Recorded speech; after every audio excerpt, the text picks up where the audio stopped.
Hello everyone, this is Herman from Filthy Baguette, and today I'm here to present you my brand new plugin, which is a color generator and palette manager plugin, which is Pigment. So the first thing you want to do, of course, is install the plugin. Once the plugin is installed, you can go into Window, then Extension, and select Pigment to put it in your UI.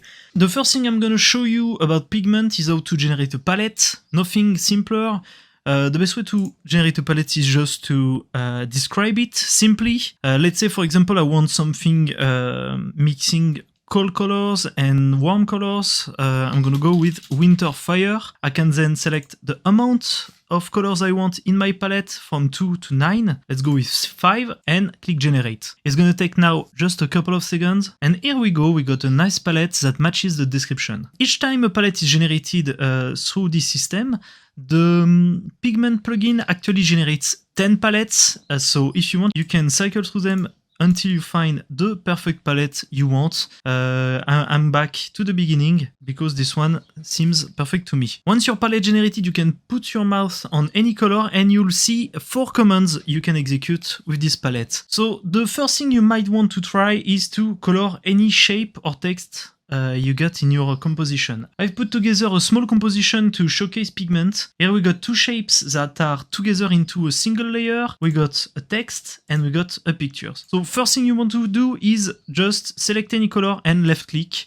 and it's gonna change the color of the fill from the shape. If you do the right click, it's gonna change the color from the stroke. So very easy to do.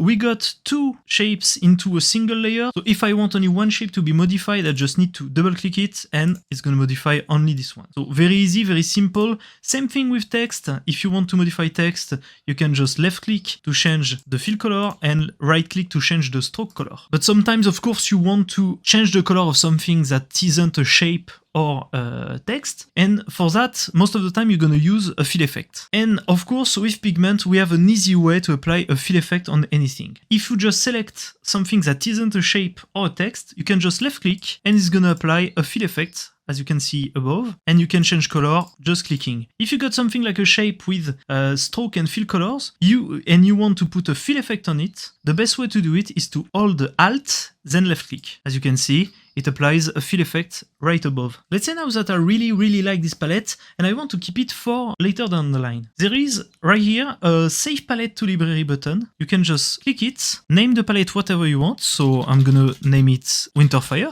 and save it. Once the palette is saved, you can access it through the palette library, which is right here. Once in the palette library, you can see it just there with all the colors from the palette. As you can see, there are already 30 palettes built in already inside Pigment so that you can use as you wish. Just clicking on it, load the palette directly into Pigment, and if you want, you can go back to Winter Fire with just a single click. Now you know how to manage your palettes, but what do you do if your palette is near perfection, but there is one color that doesn't fit? One color that you're like, I wish it was something else. You can just go into the color you want to change. Let's say, for example, this red. I want it to be a bit more saturated and a bit more reddish. You can hold Ctrl and left click. It's gonna open a menu in which you can just handpick the color you want. And now that the palette have been changed, you can just save it again and overwrite the previous palette you saved. Next feature I want to talk about is the lockbox. The lockboxes are right here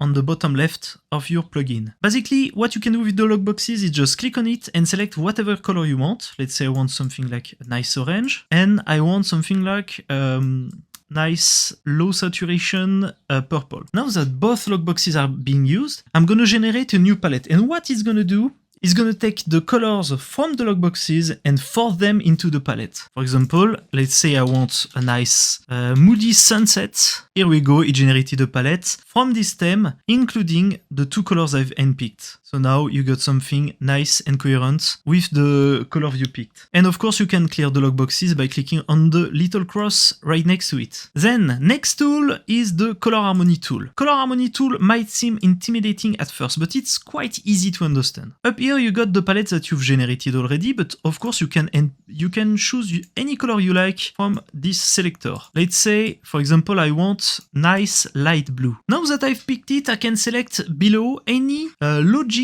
of color generation. Basically, what any of these do is using some mathematical logic to create harmonious colors all together. And of course, you can change the palette size at any point from the small menu here. Let's say, for example, I want 7 colors and I want to use the triad logic to generate a palette. Just click on it and you got a nice palette made from the base color you've selected. Now you can click apply and it's gonna generate the palette. Last tool but not least, I'm gonna go right back to my picture and remove the fill. What I'm gonna do is I'm gonna increase the size of the picture so that it takes the whole composition. The last tool I'm gonna talk about is the eyedropper. The eyedropper is right here. Basically what the eyedropper does is it takes the whole composition and it's gonna generate a palette from it. Just click it and it's gonna generate a palette according to the palette size you've picked. Let's say I want a palette a bit smaller, like 3 color palette. I can just click it and it's gonna adapt it to a 3 color palette with 3 main colors from the composition. Of course,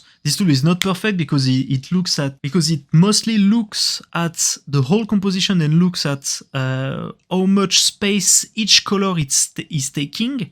So sometimes you might have inaccurate results. So don't hesitate to control click on any color and pick it yourself, or use the eyedropper inside the color selector to select a color directly from the palette. Okay, we've gone through all the tools within Pigment, but there is one last thing I want to talk about. If you go to the bottom right of the plugin, you can see the settings button. When you click on it, you can see a small text and the amount of generation you can do. Basically, you are limited to 300 generations per month. This might seem low, but that's quite a lot. Firstly, because when you generate any palette, it generates actually 10 palettes, so that's like generating 3000 palettes, which is more than enough. But additionally, with all the tools around, there is always a way to make more palettes, to create more palettes from handpicked colors to eyedroppers to color harmony. As soon as you save a palette, it's going to be reusable infinitely. But if you ever go through all your generations and you want to generate more palettes,